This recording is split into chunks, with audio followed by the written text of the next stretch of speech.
सुवर्णपुर जिला कामरू फेरला बेले युवती को टेकी नहीं गण दुष्कर्म अभियोग। वीरमहाराजपुर थाना हिकुड़ी आईटीआई पछपटे घटी घटना। टाटा मोटर सर्विस सेंटर रे काम करुथिले युवती।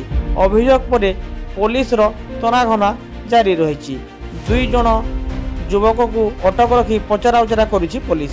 पुलिस सूचना अनुसार हिकुड़ी निकट थिबा GRP Tata motor service centre रे काम करुवा जड़े युवती काम सारी घर को फेरवा बेले बाटरे 3 जन युवक अटकाई।